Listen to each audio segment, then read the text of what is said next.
Hi everyone, good morning. আবার স্বাগত আমার একটি নতুন ভিডিওতে। আশা করি সকলে খুব ভালো আছেন আর সুস্থ আছেন, আর আমরাও বেশ ভালো আছি। আজ আপনাদের সাথে কোনো ব্লগ ভিডিও শেয়ার করব না। আজ আমার এই এলোমেলো আলমারিটি ভালো করে গুছিয়ে নেব, ওইটাই আপনাদের সাথে শেয়ার করব। তো অনেক দিন থেকেই ভাবছি যে এই আলমারিটি গুছাবো, কারণ সোনামা যখন থেকে হয়েছে প্রায় তখন থেকেই হয়তো এই আলমারিটি আমি নিজের মতো করে গুছাতে পারিনি, কারণ বাচ্চা ছেলে নিয়ে না অতটা সম্ভব হয়ে ওঠেনি। আজকে একটু শরীরটা খারাপ লাগছিল, তো সেই কারণে মাকে বললাম যে মা তুমি কি আজকে রান্নাটা করবে, তাহলে আজকে আমি রান্নাটা থেকে একটু ছুটি পাই। তো মা বললো যে ঠিক আছে, আমি না হয় রান্নাটা করে নেব। তো সেই কারণে মাই আজকে রান্নাটা করছে, তো ভাবলাম সেই ফাঁকে না হয় আমি আলমারিটা গুছিয়ে নিই। তো আপনারা হয়তো ভাববেন যে শরীর খারাপ, এই দিকে রান্না করতে পারছেন না আর আলমারিটা বাগাতে পারবেন। সত্যি কথা বলতে অনেক দিন থেকেই ভাবছি, আর এইরকম করে না হলে তো আর করা যাবে না বলুন। সোনামা এই সবে মাত্র ঘুমালো জানেন তো, ও ঘুমানোর ফাঁকে ফাঁকেই আমি এই কাজটা সারবো। ও যদি উঠে পড়ে আবারও ওকে বাগাতে হবে। আর এখন যেহেতু সেরকম কাজের কোনো চাপ নেই, কারণ ধান আরে সবই কমপ্লিট হয়ে গিয়েছে, তো সেই কারণেই মাকে বিশেষ করে বললাম। কাজের যদি চাপ থাকতো আমি অবশ্যই রান্না করতাম, তাতে যত শরীর খারাপ হোক না কেন। কিন্তু আগে শরীরটা একটু খারাপ লাগছিল, আর এই আলমারি পরিষ্কার করলে তো আর অতটা গরম ভোগ করতে হবে না, কিন্তু রান্নাশালে থাকলে অনেকটাই গরম লাগে, তো তখন শরীর খারাপটা আরও বেড়ে যাবে। তো সেই কারণে বিশেষ করে আজকে আলমারি বাগানোর সিদ্ধান্তটা নিলাম। আমার আর সোনামায়ের পাপার যে থাকটিতে জামা কাপড় আরে রেখে থাকি, তো ওইটা ভালো করেই গুছানো রয়েছে, ওইটা খুব একটা এলোমেলো নেই। এই থাকটি আর নিচে যে সোনামায়ের জিনিসগুলি রয়েছে ওইটাতে আমারও একটা দুটো জিনিস রয়েছে, তো এই দুটো তাক বেশি একটু অগোছালো ছিল। তো এই যে প্রথমে এই তাকটির থেকে শুরু করলাম। তো প্রথমেই সব জিনিসগুলি আস্তে আস্তে নামিয়ে নিলাম যা ছিল, আর আপনারা তো ভালো করেই দেখলেন যে কতটা পরিমাণে অগোছালো হয়েছিল। তো যাই হোক, ওগুলো নামিয়ে রেখে দিয়েছি একটা মাদুর পেতে। তারপরে এই যে ওই ভিতরটিও পরিষ্কার করে নিলাম, তারপরে এই যে পাল্লাগুলি রয়েছে এগুলিও পরিষ্কার করে নিলাম। তো প্রথমে ভাবলাম যে এই প্লাস্টিকটি রয়েছে এটি আর তুলবো না, কারণ এটি প্রথম থেকেই রয়েছে, সোনামার পাপা এটি তুলতে বারণ করে, সেই তো ময়লা বসবে, থাক না প্লাস্টিকটি। তো আমি ভাবলাম যে না না, দেখতে খুব একটা ভালো লাগছে না, আজকে তুলেই দিই, এসে পরে যা বলবে বলবে, আমি না হয় দুটো কথা শুনে নেব, তবু আমার ঘরটার সৌন্দর্য থাকলেই হবে। আর আপনারাই বলুন তো, এই পলিথিনটা রাখলে বেশি ভালো লাগছে না তুলে নিলে? দাঁড়ান আপনারাই দেখুন ফাইনাল রেজাল্টটা কোনটা বেশি ভালো লাগছে। আমার তো মনে হচ্ছে এই তুলে ফেললেই বেশি ভালো লাগছে। আর কতটা পরিমাণে ধুলো বসেছে আপনারা দেখলেই হয়তো বুঝতে পারবেন ভালোভাবে। এই যে প্লাস্টিকটি ছিল ওইটির ভিতরে না অনেক দেখছি ঝুলও রয়েছে, ওই অল্প অল্প পরিমাণে রয়েছে, আপনারা হয়তো অতটা খেয়াল করে দেখতে পাবেন না। আমি বুঝতে পারছি যে অনেকটা পরিমাণেই সে ঝুল রয়েছে, ওই ছোট ছোট মতো। তো দাঁড়ান ওগুলি আগে ভালো করে পরিষ্কার করে নিই, আর পরে না হয় নিচে যে অগোছালো জিনিসগুলি রয়েছে ওগুলি একে একে ভালো করে গুছিয়ে নেব। তো দাঁড়ান, তার আগে ওই যে সোনামায়ের ছোটোবেলাকার যে জিনিসগুলি ছিল, তো ওগুলি দিদিভাইকে সেদিন কতগুলি দিলাম, তো আর শুধুমাত্র কটা মাত্র জামাই রয়েছে। সোনামায়ের শীতকালের যে জামা কাপড়গুলি রয়েছে ওগুলি না সাহস করে ঢুকাতে পারছিলাম না, কারণ এখন ওয়েদারটা যা করছে, কখনো ঠান্ডা পড়ে যাচ্ছে, কখনো গরম পড়ে যাচ্ছে, আবার একটু ঠান্ডা পড়লে তো সোনামায়ের ঠান্ডা লেগে যাবে। তো সেই কারণে একটা দুটো প্যান্ট বা সোয়েটার আরে দরকার হচ্ছে, তো সেই কারণে আর সাহস করে ঢুকাতে পারছিলাম না। তো ওই দুটো তিনটে মতো জামা আর দুটো তিনটে মতো প্যান্ট আরে তো আমি ঝাঁঝুড়িটাতে রেখেই থাকি, তো ওগুলি রেখে দিয়েছি। তারপরে এগুলি ভাবছি ঢুকিয়ে দেবো, না হলে না ওই আলমারিটা অগোছালোই রাখবে জানেন তো। তো যেগুলি মানে সোনামায়ের আর পরের বছরে হবে না সেইগুলি এই পেটিটির মধ্যে ঢুকিয়ে দেবো, আর যেইগুলি হবে সেগুলি ওই ভালো করে প্লাস্টিকের মধ্যে রেখে আলমারিতে রেখে দেবো। তো যাই হোক, ওই যেগুলি ছোট ছোট ছিল সব থেকে ওগুলি ভালো করে ঢুকিয়ে এই যে পেটিটির মধ্যে রেখে দিয়েছি। দাঁড়ান এটি প্রথমে রেখে দিই, তারপরে না হয় যেগুলি ওর পড়ার মতন ওগুলি একটি প্লাস্টিকে রেখে দেবো। এই যে ফোনটি এখন হাত দিয়েছি, এই ফোনটা আগে আমাদের ভীষণ চালু ছিল জানেন তো। তখনকার দিনে তো এই ফোনটাতেই আমরা সব কিছু করতাম, এই ফোনগুলো মানেই আমাদের কাছে অনেক কিছু। আর এই যে দুটো জামা দেখলেন, ওটি আমার বাপের বাড়ি মা সেই দিন ওই পুচকু সোনার জন্য এনেছিল, তো বললো একটা সোনামায়ের আর একটি ওই পুচকু সোনার জন্য। দিদিভাই আমাকে এখন রাখতে দিয়েছে, কারণ ওর যখন আতুর ঘর চলছে এখন তো ও রাখতে পাবে না, তো সেই কারণে এই যে আমার সব কিছুই গুছানো কমপ্লিট হয়ে গিয়েছে। আর নিচের তাকটিতেও ভালো করে জিনিসগুলি সাজিয়ে সাজিয়ে রেখে দিয়েছি। জানেন তো ওই নিচের তাকটিতে যখন জিনিসগুলি রাখছিলাম আমি ভিডিওটি অন করেছি, কিন্তু ভিডিও সুইচটি অন করতে ভুলে গিয়েছি, তো ওইটার জন্য আপনাদের কাছে ক্ষমা চেয়ে নিচ্ছি। আমারও ভীষণই আফসোস লাগছে, তো কিছু করার নেই। ওই নিচে কটা মতো জিনিস ছিল ওগুলি ভালো করে সাজিয়ে রেখে দিয়েছি। আর উপরে এই যে সব থেকে তলাতে ওই একটা মতো ব্যাগ ছিল ওইটি রেখে দিয়েছি। তারপরে আমার সাইড ব্যাগ দুটি রেখে দিয়েছি। আর উপরে যে কাগজপত্র ফাইলগুলি রয়েছে ওগুলি রেখে দিয়েছি, কারণ ওগুলি সবসময় প্রায়শই দরকার হয়ে থাকে তো সেই কারণে। আর এই যে এই ধারে সোনামায়ের ওই 3টে মতো মাথায় আটা ফুলের হেয়ারব্যান্ডগুলি রয়েছে ওগুলি রেখে দিলাম। আর একটি মতো টুপি রয়েছে, এইটি ওর জেঠু আর জেঠিমা দীঘার থেকে এনে দিয়েছিল। টুপিটি কিন্তু দেখতে বেশ ভালো লাগে জানেন তো। কি লাগছে? সব কিছু ঠিকঠাক লাগছে তো? দাঁড়ান, আমার একটি জিনিস ভুল লাগছে। ওই যে ফোনের যে খাপটি ছিল ওইটি একটু মতো বাঁকা ছিল। দাঁড়ান, ওইটি ভালো করে সোজা করে রেখে দিলাম। তো কেমন লাগলো আমার এই আলমারি সাজানোটা আশা করি কমেন্ট করে জানাবেন। দাঁড়ান, এইটি রেখে দিই। এখনও একটি তাক রয়েছে, ওইটি এখনও পর্যন্ত বাগানো হয়নি। এখনও সোনা আমার ঘুমাচ্ছে, তো ওইটাই আমার অনেক ভালো। ও উঠে গেলে তো আর বাগাতে পাবো না, তো সেই কারণেই একটু আস্তে আস্তে করার চেষ্টা করছি।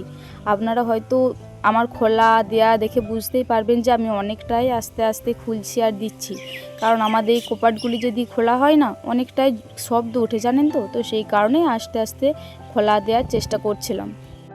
নিচের তাকটিতে ওই আমার কটা মতো উপর তাকটিতে জিনিস ছিল, আর নিচের তাকটা পুরোটাই সোনামায়ের জিনিস ছিল। তো অনেকটাই চেপে চেপে যাচ্ছিল, তার মধ্যেই দুটো একটা জিনিস ওই উপরের তাকটিতেই রেখে দিয়েছি। যে মার্বেল পাথরগুলি দেখছেন এগুলি ওই যখন বাথরুম হয়েছিল না সোনামায়ের পাপা তখনই রেখে দিয়েছিল। মার্বেল পাথরগুলি প্রথমে উপরে তাকতেই ছিল, কারণ ওইখানে সোনামায়ের পাপার জিনিসগুলি রাখতাম। তারপরে সোনামা যখন হলো ওর জিনিসগুলি যখন রাখতে আরম্ভ করলাম, তারপরে ওর তাকটিতেই এই মার্বেল পাথরগুলি রেখে থাকি। মার্বেল পাথরগুলি দেখতে এত সুন্দর লাগে না, আমার তো বেশ ভালো লাগে। দাঁড়ান, ভালো করে সব কিছুই পরিষ্কার করে নিয়েছি। এরপরে ভালো করে জায়গা জায়গা মতো সব কিছু পেতে দিই, তারপরে রেখে দেবো। ওইদিকে আবার সোনামা দেখছি লুড়ুক গুজুক করছে, কখন যে উঠে যাবে তার কোনো ঠিক নেই। আগে না হয় ভালো করে জিনিসগুলি রেখে দিই। আর আপনারা কে কে সোনামায়ের জামা কালেকশন বা সোনামায়ের গয়না কালেকশন জুয়েলারি কালেকশন দেখতে চান আশা করি কমেন্ট করে জানাবেন। আপনারা যদি দেখতে চান আমি অবশ্যই আপনাদের সাথে শেয়ার করব সোনামায়ের জুয়েলারি আর সোনামায়ের জামা কালেকশন। যে নিচে সোনামায়ের জিনিসগুলি সব কটাই রেখে দিয়েছি। আর উপরে বললাম না আমার কটা মতো জিনিস রয়েছে, আমার ওই দুটো মতো চুড়িদার রয়েছে, আর দুটো মতো শাড়ি সায়া ব্লাউজ ওই টুকিটাকি সবই রয়েছে, আর একটা মতো তোয়ালি আর একটা মতো বেড কভার রয়েছে। যাক, দুটো তাক পুরোই কমপ্লিট হয়ে গিয়েছে। এই মুহূর্তে কিন্তু সোনামাও উঠে পড়েছে, তো ওকে ঠাকুমার কাছে একটু রেখে দিয়ে এলাম। ঠাকুমাকে বললাম একটু ধরো, তারপরে না হয় আমি আলমারিটি বাগিয়েই সোনামাকে খাইয়ে নেব।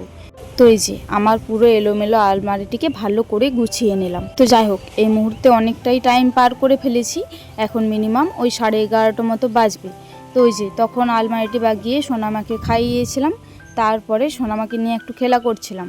অনেক দিন হয়ে গেল জানেন তো সোনামাকে নিয়ে বসে বসে ভালো করে টাইম দিয়ে খেলাই করিনি। আজকে খেলা করছিলাম, ও বেশ এনজয় করছিল আর আমারও বেশ ভালো লাগছিল। যাই হোক, তারপরে আমি আজকে স্নানটা করিয়ে দিয়েছিলাম। আজকে শ্যাম্পু আর বডি ওয়াশ দুটোই করিয়েছিলাম, কারণ আজকে সংক্রান্তি পুজো রয়েছে। আর মা যেহেতু পুজো দেয়, তো সেই কারণে মা ফোন করেছিল যে খেপি তুই না হয় আগে স্নানটা করিয়ে দিবি, কারণ আজকে আমার পুজো করা তো অনেকটাই দেরি হবে, কারণ বামুন ঠাকুর আজকে একটু দেরি করেছে, আবার এই পাড়ার থেকেই করতে আরম্ভ করেছে বলছে। তো সেই কারণে আমি সোনামাকে স্নান করিয়ে দিয়েছি। তো সোনামাকে স্নান করিয়ে করিয়ে ঘুম পাড়িয়ে দিলে না বেশি ঠান্ডা লেগে যাচ্ছে।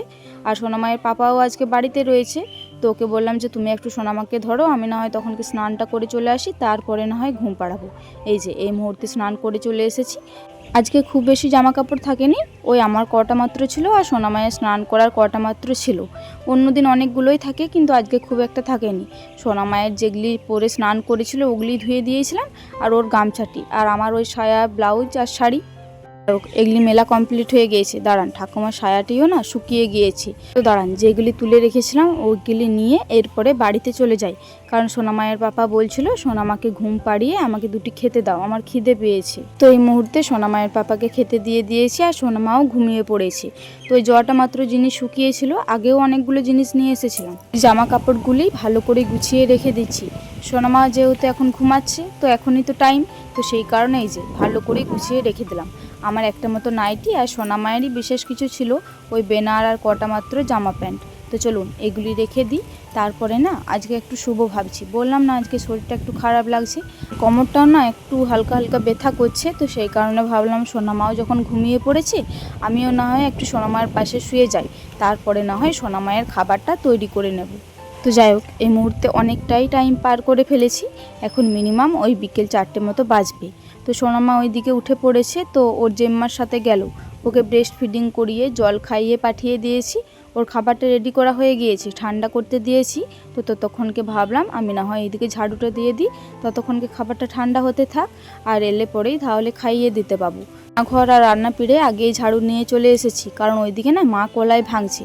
তো মা বললো যে এই সামনেটুকু একটু নিয়ে চলে যা, তারপরে আমার কলাই ভাঙা কমপ্লিট হলে আমি না হয় বাদ বাকিটা ঝাড়ু দিয়ে দেবো। আর হ্যাঁ, আর একটা কথা বলে থাকি, আজকে আমার ভয়েসটার মধ্যে একটু ইফেক্ট পেতে পারেন, কারণ আমি যেহেতু ছাদে ভয়েসটা দিয়ে থাকি, আর আজকে প্রচণ্ড পরিমাণে বাতাস দিচ্ছে। আমি তো বিকালে ভয়েসটা দিচ্ছি, তো সেই কারণে ওই বাতাসের ইফেক্টটা একটু পেতে পারেন, ওইটাকে একটু ইগনোর করবেন আর ভয়েসটা একটু মনোযোগ সহকারে শুনবেন। তো যাই হোক, এই যে দেখুন এইদিকে আবার মাটিগুলি দেখছি। আজকে বাবা কতগুলি ওই যে ধাপ টাইপের ইয়েটি রয়েছে ওইটির দিকে কতগুলি দিয়ে দিয়েছে, তো বেশ ভালোই হয়েছে জানেন তো। এইদিকে যে খালটি রয়েছে না, ওই কুচে মাটির মতো হয়ে যাচ্ছিলো, তারপরে ঝাড়ু দিতে অনেকটাই কষ্ট হচ্ছিল। আজকে কিন্তু ঝাড়ু দিতে বেশ সুবিধা হচ্ছে। আর বড় নারকেল খাড়ি ঝাঁটাটি কোথায় যে করেছে, মাকে শুধালাম। মা বললো দাদা ভাইয়ারে নাকি ভ্যান পরিষ্কার করছিল, তো তখনই ওরাই নিয়েছিল। তো তারপর থেকে আর খুঁজে পাইনি, কোথায় রেখেছে কে জানে।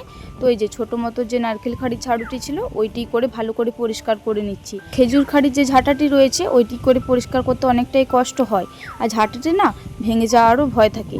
এই যে মসৃণ জায়গাগুলি হয়, কম কম ধুলো হয়, তো ওই জায়গাগুলি ঝাড়ু দিতে খুবই সুবিধা। না হলে অনেকগুলি ধুলো হলে আর যদি একটু খচখচে জায়গা হয় না, ওই নারকেল খাড়ির ঝাড়ুগুলোই ঠিক আছে। এটা অনেকটা পরিমাণে ময়লা ছিল, তো সেই কারণে নারকেল খাড়ির ঝাড়ুটি করে দিয়ে দিলাম। আর এই দিকটি বেশ মসৃণ মতো রয়েছে, তো সেই কারণেই এই যে ওই পাতি ঝাঁটাতি করেই দিয়ে দিচ্ছি, ওই খেজুর খাড়ি ঝাঁটাটি করে। এদিকে আবার দেখছি এই তাল বীজগুলি কে এনে রেখেছে, কে আনে কেটে খায়নি। তো মাকে শুধালাম যে মা কে এনে রেখেছে, মা বললো কে জানে, আমিও জানি না খেপি, যে এনেছে ওইখানেই না হয় রেখে দে। তো আমিও জায়গা মতো রেখে দিলাম, যে এনেছে সে না হয় কেটে খাবে। আমি জানি না কে এনেছে, আমার খেতে ভালো লাগে, কিন্তু এখন কাটার কেউ নেই জানেন তো। ভাবলাম ওই রাস্তার ধারে রাস্তাটিও ঝেঁটাবো, কিন্তু যা পরিমাণে বাতাস দিচ্ছে দেখলাম যে না, আর ঝাড়ু দেবো না, এক্ষুনি জল নামাবে মনে হয়। আর ঝড় উঠলে পুরো রাস্তা একদম আবারও ধুলো করে দেবে, আমার ঝাড়ু দেওয়াটাই পুরো বেকার হবে। তো যাই হোক, আজকের ভিডিওটি এই পর্যন্তই, আবারও দেখা হবে পরবর্তী কোনো ভিডিওতে। ততক্ষণে সকলে খুব ভালো থাকবেন আর সুস্থ থাকবেন।